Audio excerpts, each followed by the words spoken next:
BJP ಅಭ್ಯರ್ಥಿ B Y Raghavendra ಸೋಲಿಸಲು ಆಗುವುದಿಲ್ಲ. ಕೆಎಸ್ ಈಶ್ವರಪ್ಪ ಅವರು ಚುನಾವಣೆಗೆ ಸ್ಪರ್ಧಿಸಬಾರದು, ನಾಮಪತ್ರ ಹಿಂಪಡೆಯಬೇಕು ಎಂದು ಮಾಜಿ ಸಚಿವ ಆರಗ ಜ್ಞಾನೇಂದ್ರ ಆಗ್ರಹಿಸಿದ್ದಾರೆ.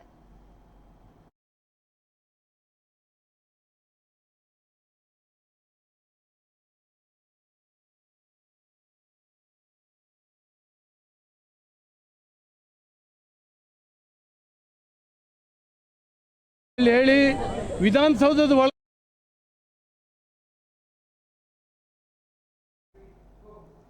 ಶಿವಮೊಗ್ಗ ನಗರದಲ್ಲಿ ಗುರುವಾರ ಸುದ್ದಿಗಾರರೊಂದಿಗೆ ಮಾಜಿ ಸಚಿವ ಆರಗ ಜ್ಞಾನೇಂದ್ರ ಅವರು ಮಾತನಾಡಿದರು. ತಾವು ಈಶ್ವರಪ್ಪ ಅವರ ಮನೆಯಲ್ಲಿ ಬೆಳೆದಿದ್ದೇನೆ. ಅವರು ಚುನಾವಣೆಯಲ್ಲಿ ಸೋತರೆ ತಮಗೆ ಅತೀವ ನೋವು ಉಂಟಾಗ್ತದೆ. ಯಾವ ಕಾರಣಕ್ಕೂ ಅವರು ಚುನಾವಣೆಗೆ ಸ್ಪರ್ಧಿಸಬಾರದು. ಅವರಿಗೆ ಕೈ ಮುಗಿದು ಮನವಿ ಮಾಡ್ತೇನೆ ಎಂದು ತಿಳಿಸಿದ್ದಾರೆ.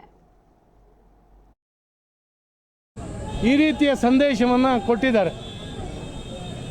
ದೇಶಕ್ಕೆ ಹಾನಿ ಸರ್. ಅವರು ನಿರಿಗೆ ಸರ್, ಅವರಿಗೆ ಅವ್ರ ಸಾಧನೆಗಳನ್ನು ಅವ್ರು ಹೇಳ್ಕೊಂಡ್ಲಿ. ಬಿ ಜೆ ಪಿಯನ್ನು ಟೀಕೆ ಮಾಡಿ ಇನ್ನೊಬ್ಬರನ್ನ ಟೀಕೆ ಮಾಡಿ ಅವ್ರಿಗೆ ಓಟ್ ಬರ್ತದೆ ಅನ್ನುವಂಥದ್ದು ಕನಸದು. ಖಂಡಿತ ನಾನು ಈಶ್ವರಪ್ಪನವರಿಗೆ ನಾನು ಭಾಳ ಆತ್ಮೀಯ. ನಾನು ಅವ್ರ ಮನೇಲಿ ಬೆಳೆದವನು. ಈಗಲೂ ಕೂಡ ಅವರಿಗೆ ವಿನಂತಿ, ಕೈ ಮುಗಿದು ವಿನಂತಿ ಮಾಡ್ಕೊಳ್ತೇನೆ. ದಯವಿಟ್ಟು ಒಂದು ರೌಂಡು ಜಿಲ್ಲೆಯಲ್ಲಿ ತಿರುಗಾಟ ಮಾಡಿದಿರಿ.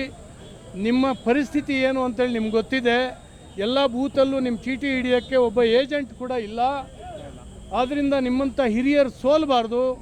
ನನಗೆ ನೀವು ಸೋತರೆ ನನಗೆ ಅತ್ಯಂತ ದುಃಖ ಆಗುತ್ತೆ. ದಯವಿಟ್ಟು ನೀವು ವಿಡ್ರಾ ಮಾಡ್ಕೊಂಡು ಪಕ್ಷದ ಜೊತೆಗೆ ಇರಬೇಕು.